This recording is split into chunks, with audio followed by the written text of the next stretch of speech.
Hi friends, welcome to SR creation art world. അപ്പോൾ ഇന്ന് ഞാനൊരു ക്രാഫ്റ്റ് വീഡിയോ ആയിട്ടാണ് വന്നിരിക്കുന്നത്. മദേഴ്സ് ഡേ ഒക്കെ വരാൻ പോവല്ലേ, അപ്പോൾ ഒരു മദേഴ്സ് ഡേ ഗിഫ്റ്റ് ഐഡിയ ആയിട്ടാണ് വന്നിരിക്കുന്നത്. ഇത് റേസിൻ വെച്ച് ചെയ്യുന്ന ഒരു ക്രാഫ്റ്റാണ്.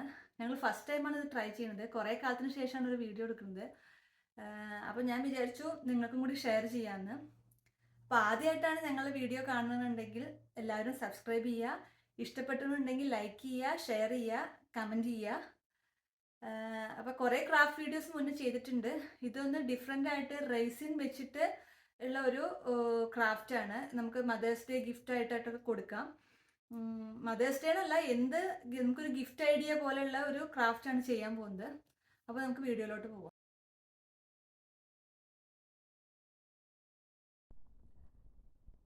അപ്പോൾ നമുക്കിവിടെ ആദ്യമായിട്ട് വേണ്ടത് ഒരു മോൾഡാണ്. ഞങ്ങളിതിപ്പോൾ ഇവിടെ ഓൾറെഡി നമ്മളെ കയ്യിലുള്ള ഒരു മോൾഡാണ് യൂസ് ചെയ്തിരിക്കുന്നത്. ഒരു പാത്രത്തിൻ്റെ അടപ്പ്. പിന്നെ റേസിൻ, എപ്പോക്സി റേസിനാണ്. അത് ഹാർഡ്നർ എന്ന് പറഞ്ഞിട്ട് രണ്ട് ടൈപ്പ് ഉണ്ട്. ഒന്ന് കുറച്ച് ലൈറ്റ് ആയിട്ടുള്ളതും പിന്നെ ഒന്ന് ഹാർഡ്നർ, തിക്നെസ് കൂട്ടാനുള്ളതുമായിട്ടുള്ള രണ്ട് എപ്പോക്സി റേസിൻ ഉണ്ട്. പിന്നെ കുറച്ച് കളേഴ്സും ആഡ് ചെയ്യുന്നുണ്ട്. അപ്പോൾ 10 ml വെച്ചിട്ട് രണ്ട് റേസിൻ നമ്മൾ ആഡ് ചെയ്യണം. അപ്പോൾ 20 ml റേസിൻ ആഡ് ചെയ്യണം, എപ്പോക്സി റേസിൻ ആഡ് ചെയ്യണം. അത് കഴിഞ്ഞിട്ട് പിന്നെ നമ്മൾ ഏത് കളറാണോ കൊടുക്കുന്നത് വെച്ചാൽ ആ കളറും കൂടി ആഡ് ചെയ്യാം. ഞങ്ങളൊരു വൈറ്റ് പിങ്ക് തീമിലുള്ള ഒരു ഇതാണ് ചെയ്യാൻ ഉദ്ദേശിക്കുന്നത്. അപ്പോൾ ആദ്യം ബേസ് വൈറ്റ് കളറാണ് കൊടുക്കുന്നത്. അപ്പോൾ വൈറ്റ് കളർ അതിൽ ആഡ് ചെയ്യാം. എത്ര കളർ വേണോ നമുക്ക് അതനുസരിച്ച് ആഡ് ചെയ്യാം. അപ്പോൾ ഞങ്ങൾ ആദ്യം എടുത്തപ്പോൾ 5 ml എടുത്തിട്ടുണ്ടായിരുന്നു. അപ്പോൾ അത് കുറഞ്ഞു പോയിട്ടുണ്ടായിരുന്നു. പിന്നെ ഞങ്ങൾ അഗൈൻ ആഡ് ചെയ്യുകയാണ് ചെയ്തത്. അപ്പോൾ ഒരു 10 ml വെച്ചിട്ട് രണ്ടെണ്ണം, രണ്ട് എപ്പോക്സി റേസിനും, ഒന്ന് ഹാർഡ്നറും ഒന്ന് നോർമൽ ആണ്. അപ്പോൾ രണ്ടും 10 ml വെച്ച് 20 ml എടുക്കുക. അതിൽ കളർ ആഡ് ചെയ്തിട്ട് നമുക്ക് ബേസ് അതിൽ ഒഴിച്ചു കൊടുക്കാം. അപ്പോൾ ഞങ്ങൾ വൈറ്റ് കളറാണ് എടുത്തിരിക്കുന്നത് ബേസായിട്ട്. എന്നിട്ട് അത് ഫുൾ ഒഴിച്ചു കൊടുക്കാം. അപ്പോൾ ഇടയിൽ ബബിൾസ് ഉണ്ടായിരിക്കും. ബബിൾസ് കളയാൻ വേണ്ടിയിട്ട് നമുക്ക് ബ്ലോവറോ അല്ലെങ്കിൽ ഹെയർ ഡ്രയറോ ഒക്കെ ഉണ്ടെങ്കിൽ അത് യൂസ് ചെയ്യാം. പമ്പോ എന്തെങ്കിലുമൊക്കെ. ഞങ്ങളിപ്പോൾ ബലൂൺ പമ്പ് യൂസ് ചെയ്തിട്ടാണ് ചെയ്തത്. അത് കഴിഞ്ഞിട്ട് ഇനി ഞങ്ങളതിലൊരു ഡിസൈൻ പോലെ കൊടുക്കാൻ വേണ്ടി യൂസ് ചെയ്യുന്നുണ്ട്. അപ്പോൾ എഗെയിൻ റേസിൻ എടുത്തിട്ട് അതിൽ കളർ ആഡ് ചെയ്യാം. ഞങ്ങളൊരു പിങ്ക് കളർ, ലൈറ്റ് പിങ്ക് ഷെയ്ഡിലുള്ള ഒരു കളറാണ് യൂസ് ചെയ്യുന്നത്. പിന്നെ വേറൊരു കളറും കൂടി ഉണ്ട്. അതൊരു പർപ്പിൾ, ലൈറ്റ് പർപ്പിൾ ആയിട്ടുള്ളത്, അല്ലെങ്കിൽ ഒരു ഡാർക്ക് പിങ്ക് എന്ന് പറയാം. പർപ്പിളാണ് കണ്ടിട്ട്, ഒരു പർപ്പിൾ കളറ്. അങ്ങനെ രണ്ട് കളറ് കൂടി ഇതിൽ ആഡ് ചെയ്യുന്നുണ്ട്. ഒരു ഡിസൈൻ പോലെ കൊടുക്കാമെന്ന് വിചാരിച്ചിട്ടാണ്. നമ്മൾ ഈ മാർബിൾ ഡിസൈനൊക്കെ ഉണ്ടാവില്ലേ, ഈ പണ്ടത്തെ ആൽഫലിബെ മിഠായിയുടെയൊക്കെ ഒരു ഡിസൈൻ, അങ്ങനെ ഇടയിൽ കുറച്ച് സ്ട്രോബെറിയുടെ ആ ഒരു ഇതൊക്കെ ഉണ്ടാവില്ലേ, അതുപോലത്തെ ഒരു ഡിസൈൻ പോലെ കൊടുക്കാമെന്നാണ് വിചാരിക്കുന്നത്. ഇത് മോളുടെ ഒരു ഐഡിയ ആണ്. അപ്പോൾ ഇങ്ങനെ ഒരു ഡിസൈൻ പോലെ ആദ്യം ലൈറ്റ് പിങ്ക് കൊടുത്തിട്ട് പിന്നെ അതിൻ്റെ സൈഡിലായിട്ട് കുറച്ച് ഡാർക്ക് കളർ, ആ ഒരു പർപ്പിൾ കളർ ഷെയ്ഡ് ഇങ്ങനെ ഒരു സൈഡിലായിട്ട് ഇങ്ങനെ കൊടുക്കാമെന്നാണ് വിചാരിക്കുന്നത്. ഇനി ആ ഡാർക്ക് കളർ, അതായത് പർപ്പിൾ കളർ നമുക്കിങ്ങനെ സൈഡിൽ ഇങ്ങനെ കൊടുക്കാം. എന്നിട്ട് നമുക്കിനി അത് ബ്ലോ ചെയ്യണം. ബ്ലോ ചെയ്ത് അതൊന്ന് സെറ്റ് ആക്കാനുണ്ട്. അപ്പോൾ ഇപ്പോൾ എല്ലായിടത്തും ആദ്യം ലൈറ്റ് പിങ്ക് കൊടുത്തു, പിന്നെ ഡാർക്ക് പിങ്ക് അതിന് സൈഡിൽ ഇങ്ങനെ ഒരു ഷെയ്ഡ് പോലെ കൊടുത്തിട്ട് നമുക്കിനി അതൊന്ന് ബ്ലോ ചെയ്യണം. ബ്ലോ ചെയ്ത് ഒന്നിങ്ങനെ സ്പ്രെഡാവും. ഇങ്ങനെ ഒരു മാർബിൾ ഷെയ്ഡ് പോലെ നമുക്ക് ഫീൽ ചെയ്യും കണ്ടാൽ. അപ്പോൾ ബ്ലോ ചെയ്യാൻ ഞങ്ങളിപ്പോൾ യൂസ് ചെയ്യുന്നത് സ്ട്രോ ആണ്. മറ്റേത് അത്ര അങ്ങോട്ട് ഒരു ഇഫക്റ്റ് ഇല്ല. അപ്പോൾ സ്ട്രോ യൂസ് ചെയ്തിട്ട് നമുക്ക് ബ്ലോ ചെയ്യാം. അപ്പോൾ കുറച്ചും കൂടി നന്നായിട്ട് വരുന്നുണ്ട്. അപ്പോൾ ഒന്ന് സ്പ്രെഡ് ആയിട്ടുണ്ട് അത് മൊത്തത്തിൽ.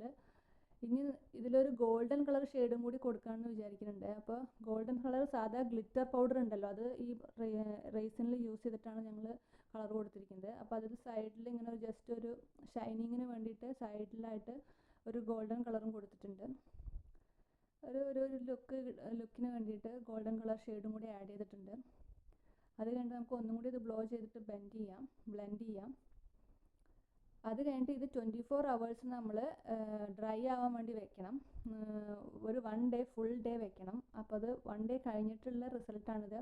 കഴിഞ്ഞപ്പോൾ ഇങ്ങനെയാണ് നമുക്ക് കിട്ടിയത്. ഇനി ഇതിൻ്റെ മേലെ നമ്മൾ എന്താണോ ചെയ്യാൻ പോകുന്നത് തീം, അത് നമുക്ക് സെറ്റ് ചെയ്യണം. അപ്പോൾ ഞങ്ങളൊരു ജസ്റ്റ് ഒരു ഹാപ്പി മദേഴ്സ് ഡേ പറഞ്ഞിട്ടുള്ള ഒരു കാർഡ് പോലത്തെ ഒരു സാധനം വെച്ചിട്ട് അതിന് കുറച്ച് ഡെക്കറേഷനൊക്കെ കൊടുക്കാമെന്നാണ് വിചാരിക്കുന്നത്. അപ്പോൾ അത് ചുമ്മാ അതിൻ്റെ മേലെ വെക്കാതെ അതിൽ നമുക്ക് ഗ്ലൂ വെച്ച് ഒട്ടിക്കുകയാണെങ്കിൽ കുറച്ചും കൂടി നന്നായിട്ടുണ്ടാവും. അപ്പോൾ ഞങ്ങൾ റേസിൻ തന്നെ യൂസ് ചെയ്തത് ഇത് ഒട്ടിക്കാൻ വേണ്ടിയിട്ട്. അല്ലെങ്കിൽ ഗ്ലൂ യൂസ് ചെയ്താലും മതി. എന്നിട്ട് ഞങ്ങൾ ഈ ഫോട്ടോ അതിൽ ഒട്ടിച്ചു. പോരാതെ പിന്നെ ഞങ്ങൾ കുറച്ച് ഹാർട്സ് ഒക്കെ ആഡ് ചെയ്തു, കുറച്ച് ഡെക്കറേഷൻ തിങ്സ് ഒക്കെ ആഡ് ചെയ്തു. എല്ലാം റൈസിൻ വെച്ചിട്ട് നമ്മൾ ആദ്യം ഒന്ന് സ്റ്റിക്ക് ചെയ്ത് കൊടുത്തിട്ട് നമുക്ക് പിന്നെ ബാക്കി റൈസിന് ഒഴിക്കാമെന്ന് വിചാരിച്ചു. അപ്പം ഇനി ബാക്കി ഹാർട്സ് ഒക്കെ നമുക്ക് വെച്ച് കൊടുക്കാം. എല്ലാം റൈസിൻ വെച്ചിട്ടാണ് ചെയ്യുന്നത് കേട്ടോ. റൈസിൻ ഒന്ന് അതിൽ കൊടുത്തിട്ട് അപ്പോൾ ഒന്ന് നമുക്കൊരു ജസ്റ്റ് ഒരു ഗമ്മ് ഫീലിന് അതൊന്ന് ഒട്ടി നിൽക്കാൻ വേണ്ടിയിട്ട്. അപ്പം മൊത്തത്തിൽ ഒരു ഇങ്ങനെയാണ് നമ്മൾ സെറ്റ് ചെയ്തെടുത്തിരിക്കുന്നത്. ഐ ലവ് മോം എന്നൊക്കെ പറഞ്ഞ് കൊടുത്തിട്ട് ഇനി നമുക്ക് എഗെയിൻ റൈസിൻ ഇതിൻ്റെ മേലെ ഒഴിക്കണം. ക്ലിയർ റൈസിനാണ് യൂസ് ചെയ്യുന്നത്. 2 എപ്പോക്സി റൈസിനും യൂസ് ചെയ്യണം. അതായത് ഹാർഡനറും നോർമൽ റൈസിനും രണ്ടും 20 ml എടുത്തിട്ടുണ്ട്. ടോട്ടൽ 20 ml, 10 ml 10 ml വെച്ചിട്ട് 20 ml എടുത്തിട്ട് ഇതിൻ്റെ മേലെ ഫുള്ളായിട്ട് നമുക്കത് കവർ ചെയ്യുന്ന രീതിയിൽ അത് ഒഴിച്ചു കൊടുക്കണം. വൈറ്റ് ക്ലിയർ ആണ് എടുത്തിരിക്കുന്നത്. നിങ്ങൾക്ക് കളർ ആഡ് ചെയ്യണമെന്നുണ്ടെങ്കിൽ കളർ ആഡ് ചെയ്യാം. നമ്മളിപ്പോൾ ഒരു വൈറ്റ് തീം എടുത്ത കാരണം ക്ലിയർ റൈസിനാണ് നമ്മൾ ഒഴിച്ചു കൊടുത്തിരിക്കുന്നത്. പക്ഷേ ഇത് ഒഴിച്ച് കഴിഞ്ഞപ്പോൾ ആ ഗോൾഡൻ കളർ മാത്രം അതിൽ ബ്ലെൻഡായി നിൽക്കുന്നില്ല. കാരണം ഗോൾഡൻ കളർ കുറച്ച് ഇങ്ങനെ പൊന്തി നിൽക്കുന്നുണ്ടായിരുന്നു. അതുകൊണ്ട് അത് മാറ്റിയിട്ട് ഞങ്ങൾ പിങ്ക് കളർ തന്നെ വെച്ചു. അങ്ങനെ മൊത്തത്തിൽ പിങ്ക് തന്നെ ആക്കി. ഇതാണപ്പോൾ ഇതും എഗെയിൻ നമ്മൾ ഒരു വൺ ഡേ വെയിറ്റ് ചെയ്യണം. 24 hours നമ്മൾ ഡ്രൈ ആവാൻ വേണ്ടി വെയിറ്റ് ചെയ്യണം. എല്ലാം കഴിഞ്ഞിട്ടുള്ള ഫൈനൽ റിസൾട്ടാണിത്. കാണാൻ നല്ല ഭംഗിയുണ്ടായിരുന്നു കേട്ടോ. നമ്മൾ ചെയ്തപ്പോൾ അത്രയൊന്നും വിചാരിച്ചില്ല. പക്ഷേ എല്ലാം കഴിഞ്ഞ് ഫൈനലി കിട്ടിയ ഔട്ട്പുട്ട് നന്നായിട്ടുണ്ടായിരുന്നു. നമുക്ക് ഗിഫ്റ്റൊക്കെ ആയിട്ട് കൊടുക്കാൻ പറ്റിയ നല്ലൊരു ക്രാഫ്റ്റ് തന്നെയാണിത്. ആനിവേഴ്സറിക്കോ ബർത്ത്ഡേക്കോ ഒക്കെ നമുക്കിത് ഗിഫ്റ്റായിട്ട് ചെയ്യാം. ഭയങ്കര എളുപ്പമാണ് നമുക്ക് ചെയ്യാൻ. ഏത് ഡിസൈനിൽ വേണമെങ്കിലും ചെയ്യാം, ഏത് കളർ വേണമെങ്കിലും യൂസ് ചെയ്യാം. നമ്മളൊരു ലൈറ്റ് കളറാണ് ചൂസ് ചെയ്തത്, വൈറ്റും പിങ്കും ഷെയ്ഡിൽ. ഏത് കളർ വേണമെങ്കിലും യൂസ് ചെയ്യാം കേട്ടോ. അപ്പം നിങ്ങൾക്ക് വീഡിയോ ഇഷ്ടമായിട്ടുണ്ടെങ്കിൽ ഷെയർ ചെയ്യണം, ലൈക്ക് ചെയ്യണം, സബ്സ്ക്രൈബ് ചെയ്യണം. Thank you for watching and happy Mother's Day.